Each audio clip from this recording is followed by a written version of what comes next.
Ryan Kang. I've been into the streetwear sneaker market since like freshman year high school, and yeah.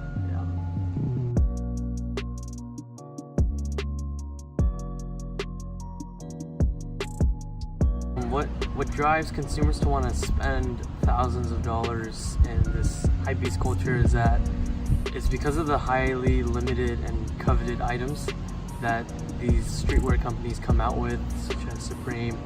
People want this clout and want to flex it off to other people, I guess, or they just really enjoy the streetwear and the whole culture itself, which wants them to buy all these limited items and spend thousands of dollars to get these items. And yeah, the best way to maximize your profits when in the reselling market is probably just being patient. And there are two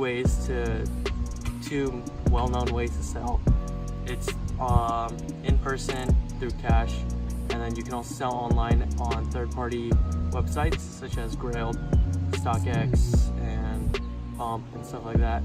But in order to maximize your profits, you probably don't want to be selling to StockX, although it will be fast. They do take a certain cut of the money, so that takes away some of your profits. But if you sell in cash, in person, you might not get it. You might not sell it in time or as fast as you would on StockX, depending on the item. But you would get all the cash up front, and you would maximize your profits that way. So there are multiple ways to maximizing your profits, but it really depends on what item you have and how you're going to go about selling. The Concord 11s, a couple years ago, they came out and they're a really hot shoe, and it was reported that someone died while trying to get them. There's also it's also not that extreme. There can be just people waiting outside for multiple days or weeks for a shoe or clothes such as Supreme. There's always like a really big line that wraps around the block, and yeah. So in terms of fakes, recently in the past couple of years, the fake companies in like China and like overseas and stuff, they've been really nailing the perfect fake, I guess. And so it's getting really hard to tell what's a fake and what's not.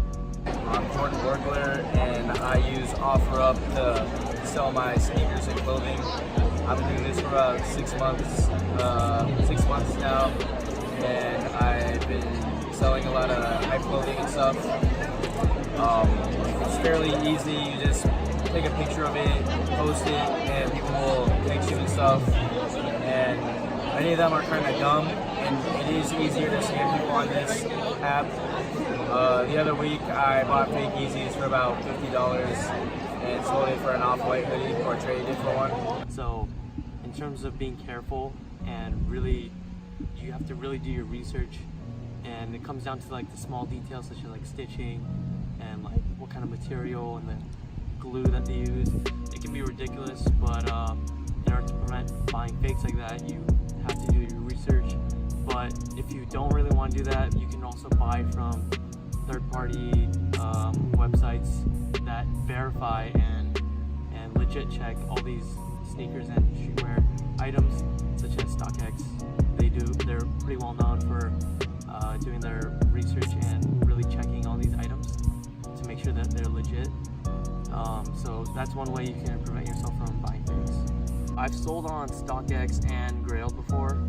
Grailed is really hit or miss. There's a lot of people who try to lowball you and offer you really dumb prices, and that you just deal with that often. And then there's always someone who flakes, who doesn't really want to pay. But then on StockX, I put up some sneakers, and they sold within a week, and I got some money. But StockX does take a pretty large amount of money, so there's that. And there's like a lot of pros and cons for Grailed and StockX, and each different variation of selling. And when I was first starting out, I was really confused on what the whole deal was with sneakers and streetwear. But I quickly started to realize that there's a huge market and a lot of money involved in in this hypebeast culture, and to people who laugh about it, it's kind of ridiculous because there's a lot of ways to make money, especially in 2019. And streetwear and clothes and all that is one outlet for young teenagers and young adults to make money, just because of how much money is involved. And there's also a really big culture, not just for the money, but for people who actually enjoy the streetwear and all the sneakers and stuff like that. So